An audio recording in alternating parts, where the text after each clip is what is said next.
So I think you said some super powerful stuff there. I'm going to just backtrack for a second. So far, one of the hacks is gratitude. You talked about, entering this state of recognizing generosity and seeing all these powerful things that you actually have in your life, focusing on the positive.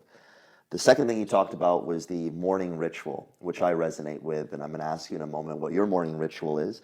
But I discovered that many moons ago, and it's transformed my life. And I've watched many interviews and read many books, and it seems like anybody who's thriving and evolving has some type of morning ritual. There's some way to anchor yourself in the morning before the chaos of the day. The third thing you talked about was doing a smoothie, something in the morning to nourish your body. As someone who had a particular relationship with food, having been 280 pounds before, what you put in your body determines not only how your body functions, but how your mind functions. There's an intimate link between food and mood, food and neurochemistry, food and, like you said, your hormonal profile and your circulation mechanisms. I mean, food is the gateway into this machine functioning in the first place.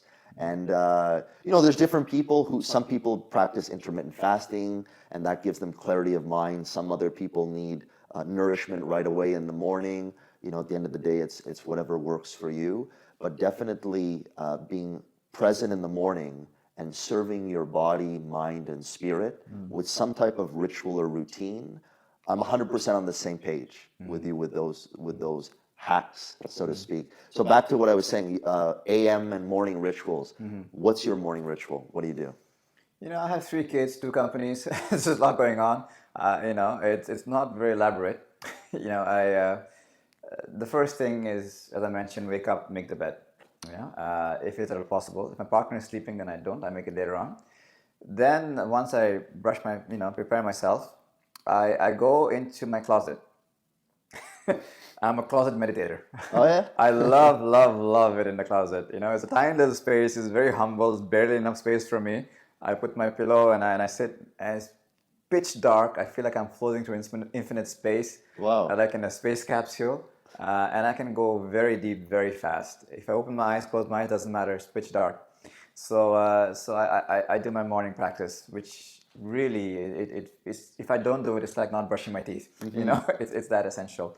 And then beyond that, I gently wake up my body. So I do what I call half Sun Salutations, then move on to full Sun Salutations. So 3 cycles of the sequence of movements that's very comprehensive in waking up the body gently. I know where my weak points are. Being a yoga teacher and practicing for so many decades, I know which postures I need to do in my body to release the tension in my body. So I do those particular postures, which are unique to me, to be something else for somebody else. And then I do the burpees. The burpees help me wake up my whole body, get the blood flowing, circulation happening. I love it. That'll work, yeah. Yeah, just burpees. Just keep doing burpees, man. That's the whole body's waking up. No drama. And then I built up a good circulation, maybe a bit of a sweat. I take a cold shower. So I start with normal temperature, and then I turn it to cold. And if it's freaking people out, the first 5 seconds are the worst. Once you get used to it, then it doesn't matter. So by this point, I'm accustomed to it, and now I'm like completely alive. So I've totally filled up my bank account. Because body is like a bank. If there's no money in the bank, where's the money going to come from? There's no energy in here. There's no sense of aliveness or gratitude or patience and self-care. How am I going to give people these things? My bank is empty. So first thing in the morning, you fill up your bank, and you feel alive, you feel awake, you feel grateful. Then it's I prepared a smoothie, and the blender sounds wakes the family up. So the smoothie is ready, and that's it. That's my morning routine. If I have more time, if it's a weekend or something like that, maybe I'll do more elaborate practice. I'll meditate for longer so I can move those things around. For me, I love tennis. It's been my friend from we're young kids, so I play tennis twice a week. That's my bi-weekly routine, 7 a.m. to 9 a.m. on Wednesdays and Saturdays. So that's how I nourish myself, at a very personal level. Tennis is my thing. For somebody else, it might be something else. But to do those things that really make you come alive, I think is a very important part of thrive hacking. For some people, it's painting. For some people, it's gardening. It's all good, Take time to do that. Schedule that in. Things that are giving you pleasure, put it in your calendar, because that's what life is about having good experiences. So if it's healthy and wholesome, schedule that in. So that's kind of like what my morning routine looks like.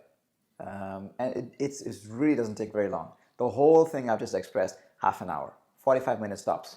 That's amazing. The thing I love most about it was that meditating in the closet. Yeah. I'm telling you, I'm going to take that from you. I have a closet right over there, and I'm going to go because you know what? To be in that pitch blackness, as you were describing it, whether your eyes are open or closed, and basically disconnect some of your sensory systems from the reality, I like that a lot. But, what you just described there, that whole flow of different things that you do, 30, 45 minutes, that's it. And like you said, you kind of fill yourself up. And I think that's so important. I mean, we're always giving to our external world, giving to our family, our friends, our spouse, our kids, our job, our boss, all these things. So what are we giving? Exactly. Are we giving frustration? Are we giving anger? Are we giving anxiety? What are we giving? Exactly. So this notion of cultivating yourself and filling the glass up so that it overflows and that you can contribute more and contribute from a deeper and more profound place, I mean, resonates with me totally. And that's one of the reasons why I also do a morning routine and build myself up in the morning. If you don't schedule it, it's not going to happen. If you think about it, it's a dream. If you schedule it, you invite the possibility of it actually happening. And then finally, when you do it, like Nike says, just do it. Yeah. Then it becomes real and it becomes a part of you. And if you did your morning routine once a month, it wouldn't have the same impact on you. I'm guessing you do it every single morning. It's not about quality. It's not about quantity. It's about regularity. The magic is in small steps regularly. To your analogy, the droplets add up. It's really about that. To regularly do that. And if somebody's not new to yoga,